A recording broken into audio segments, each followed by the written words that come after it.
En tous les cas, bonjour Zoé Bulle-Baudin, représentante de la région Normandie à Bruxelles. Donc, au nom du PCN Climat Énergie et des représentants français de la mission adaptation, je vous remercie d'avoir accepté notre invitation. Donc, nous avons invité Zoé pour que vous nous parliez d'un projet lauréat dans lequel la région Normandie est impliquée. Projet évidemment en lien avec la mission adaptation et plus particulièrement les démonstrateurs à grande échelle de la résilience climatique. Donc, nous espérons à travers ce témoignage, d'une part, démystifier la mission adaptation et ses appels, hein, où oui, il est possible de gagner un appel à proposition de la mission adaptation, et d'autre part, de partager l'expérience d'une réponse à un appel à proposition sur la mission adaptation. On le sait, ce sont des appels donc encore un peu nouveaux et ambitieux, avec une approche holistique, donc votre éclairage sera précieux. Personnellement, encore une fois, je crois beaucoup en la preuve par l'exemple. Donc, alors, ce projet Résiste, il est ambitieux. Il compte pas moins de 56 partenaires. Donc, outre la région Normandie, il y a la Fondation européenne de la science, le CEREMA, l'Office français de la biodiversité et l'Association pour la coopération culturelle et économique et économie numérique avec le sud de l'Europe. Zoé, pouvez-vous commencer par nous dire un mot sur ce projet Résiste et le rôle de la région Normandie dans ce projet? Oui, oui, oui, tout à fait. Bonjour Annabelle, bonjour à tous. Est-ce qu'il serait possible d'afficher éventuellement la diapo que j'avais préparée? Voilà, celle-là, ça vous donnera comme ça visuellement quelques éléments sur Resist. Donc, Resist pour Regions for Climate Change Resilience through Innovation, Science and Technology, c'est un projet qui a été sélectionné dans le cadre de la première vague d'appel de la mission et qui donc s'intègre dans le cadre du troisième objectif de la mission, donc sur les démonstrateurs. C'est un projet assez important, donc 56 partenaires, 25 millions d'euros sur 5 ans. Il est coordonné par l'organisme norvégien SINTEF. Je mentionne aussi Innova Plus parce qu'en fait, ce cabinet de conseil portugais est vraiment l'organisme qui est en charge de la gestion au quotidien du projet, puisque voilà, c'est un tel processus qu'ils ne sont pas trop de deux pour le gérer. Alors, l'objectif de ce projet, c'est d'améliorer, enfin, de renforcer la résilience climatique et les capacités d'adaptation de 12 régions européennes. Parmi ces 12 régions, on a 4 régions démonstratrices ou pilotes qui sont indiqués ici dans la diapo. Donc, c'est Southwest Finland, plus spécifiquement la ville de Turku, Central Danemark, la Catalogne et Centro au Portugal. Et donc, chacune de ces régions démonstratrices a choisi une thématique sur laquelle elle souhaite travailler. Donc, en l'occurrence, Turku, par exemple, c'est la question de la gestion de l'eau. Et chacune de ces régions démonstratrices va devoir développer 3 grands projets de démonstration, souvent dans le domaine des solutions fondées sur la nature, pour faire face aux effets du changement climatique sur son territoire. Et chacune de ces régions démonstratrices va travailler, outre le développement de ces projets de démonstration, avec 2 régions jumelles, 2 twinning regions, une région développée et une région moins développée à chaque fois, pour que ces régions jumelles puissent apprendre, s'inspirer, de répliquer les solutions qui seront développées dans les régions démonstratrices. Et donc, dans le cas de la Normandie, on est région jumelle de Turku. Et la Normandie est représentée au sein du projet par la région Normandie, mais aussi par l'antenne normande du CEREMA et l'antenne normande de l'OFB. Donc voilà, c'est une approche vraiment, vraiment territoriale.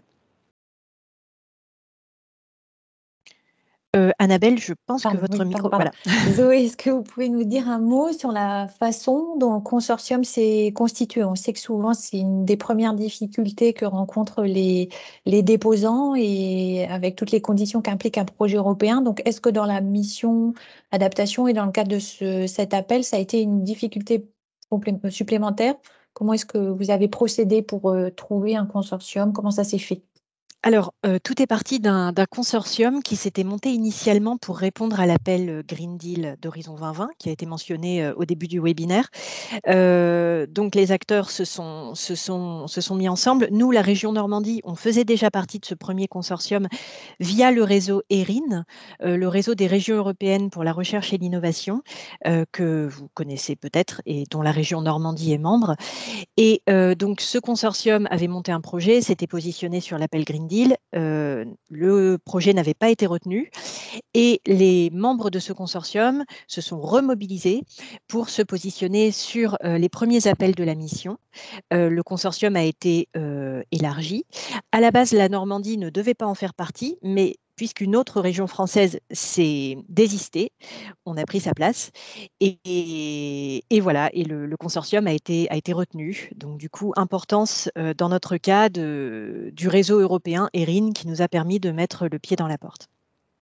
Merci Zoé, intéressant. Donc, on s'entête, on ne lâche pas. Un premier projet qui n'a pas trouvé de financement dans le cadre du Green Deal, mais on essaye de le recycler, si je puis dire. Et puis, un peu de chance avec cette région autre qui s'est désistée. Et surtout, pour vous, l'intérêt d'être dans ce réseau européen des régions ERIN, hein, qui voilà, facilite certainement la mise en relation avec d'autres acteurs. Est-ce que l'appel mission adaptation auquel la région a répondu a suscité des difficultés particulières par rapport à un appel classique, entre guillemets, et comment est-ce que vous les avez surmontés? Alors, au niveau du projet dans son ensemble, d'après ce que je constate, il y a quand même deux défis qui sont d'abord le défi de coordonner un projet aussi important. Donc, c'est pour ça qu'il y a deux coordinations. Il y a un coordinateur officiel, SINTEF, mais il y a aussi un coordinateur opérationnel qui est Innova Plus. Donc, ça, je pense que c'est quand même fortement lié à la taille du projet. Et il y a aussi le défi de la mise en œuvre opérationnelle du projet, parce que dans le dossier de candidature, les activités sont assez peu détaillées finalement, et donc la première année du projet va vraiment être consacrée à la mise en place d'outils méthodologiques pour que le projet puisse ensuite être mis en œuvre. Mais voilà, c'est un projet qui va vraiment démarrer doucement parce qu'il faut mettre cette grosse machine en place. Et au niveau spécifiquement de la région Normandie, il y a deux difficultés. D'abord, le fait que mes collègues et puis le CEREMA ou l'OFB en région ne sont pas forcément familiers d'Horizon Europe. Ils sont plutôt habitués de programmes comme LIFE, le FEDER ou Interreg. Et donc, il y a tout un travail d'acculturation sur Horizon Europe, ce qui est éligible, ce qui ne l'est pas, comment ça fonctionne. Donc, pour ça, les fiches du PCN juridique et financier sont très utiles.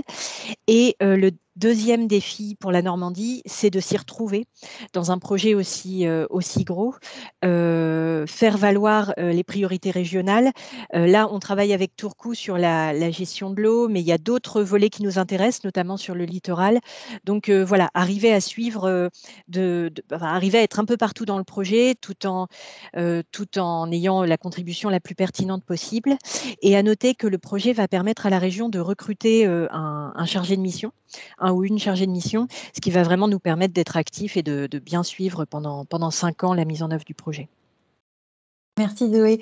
Est-ce que, donc on a parlé au tout début du webinaire de l'importance de cette dimension citoyenne, hein, qui est au cœur des missions et de la mission adaptation en particulier. Comment est-ce qu'elle a été intégrée en fait dans le projet Résiste, cette dimension citoyenne? Alors d'abord, il y a un work package qui est dédié à ce sujet, alors qui parle de communication et d'engagement citoyen. Et dans le cadre de ce work package, il y a plusieurs activités qui vont être mises en place, et notamment l'organisation d'événements, d'expositions en ligne, d'outils, de stratégies de communication. Donc là, évidemment, ça devrait quand même parler aux citoyens. Et ensuite, au niveau, chaque région démonstratrice et jumelle va devoir également travailler avec ses citoyens pour concevoir et ensuite pour mettre en œuvre les projets de démonstration, puis des opérations de réplication. Et je pense que le nombre de citoyens concertés, consultés, fait partie des indicateurs du projet. Donc, c'est vraiment quelque chose qui doit être suivi et qui est suivi quantitativement, notamment dans le cadre des indicateurs. Merci Zoé.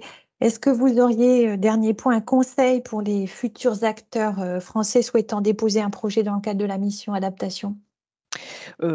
Alors quelques conseils. D'abord l'importance des réseaux. vraiment, donc dans le cas des collectivités, le réseau ERIN pour nous a été très utile, mais il existe d'autres réseaux européens qui permettent soit de trouver des partenaires, soit de s'insérer dans un consortium en cours de montage.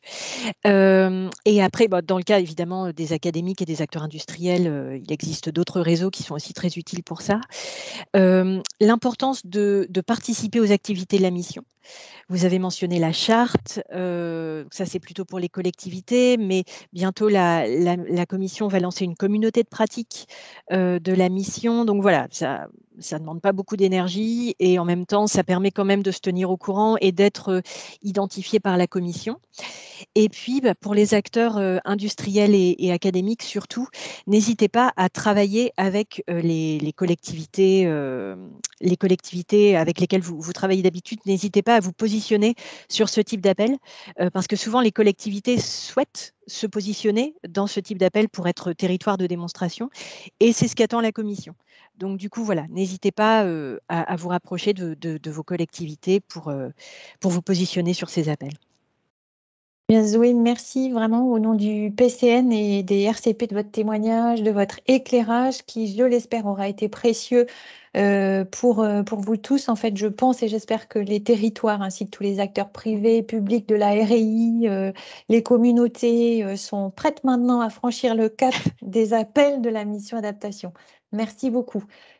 On a quelques minutes pour prendre toutes vos questions, donc n'hésitez pas et profitez de la présence de Zoé. Je vois apparaître une première question de Madame Rimbaud. Comment s'est opéré le montage du projet et la rédaction de la proposition, étant donné le grand nombre de partenaires? Avez-vous fait appel à un cabinet de conseil? Bon, il me semble qu'on a un petit peu eu la réponse, mais Zoé, si vous voulez. Oui, c'est un partenaire du projet qui s'en est occupé. C'est Innova Plus qui a vraiment été à la manœuvre pour la coordination du montage de la proposition. Merci. Une précision pour le CEREMA de Madame Françoise Martin qui nous dit que le CEREMA, donc qui est partenaire du projet, dispose d'un service interne d'appui au projet européen et l'acculturation et la professionnalisation se fait donc en interne également désormais. Ça, c'est très bien, c'est parfait. C'est vraiment ce que vous avez dit, Zoé, la difficulté pour les territoires de ce nouveau programme, alors qu'il s'était déjà accaparé dans le passé des règles du FEDER, des interrègles, etc. Donc là, vraiment, bravo à vous. Sophie Pradérol, représentante de la région Île-de-France. Question pratique.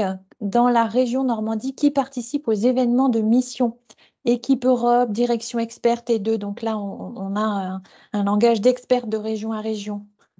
Alors, ça dépend de la disponibilité de mes collègues. Moi, étant basée à Bruxelles, je vais participer assez naturellement à tous les événements organisés par la commission autour de la mission. Et puis, si un ou plusieurs de mes collègues souhaitent participer en plus en ligne ou en présentiel, c'est encore mieux. Mais disons, voilà, moi, j'assure le service minimum et ensuite, si mes collègues peuvent se joindre à moi, c'est tant mieux. Mais voilà la répartition.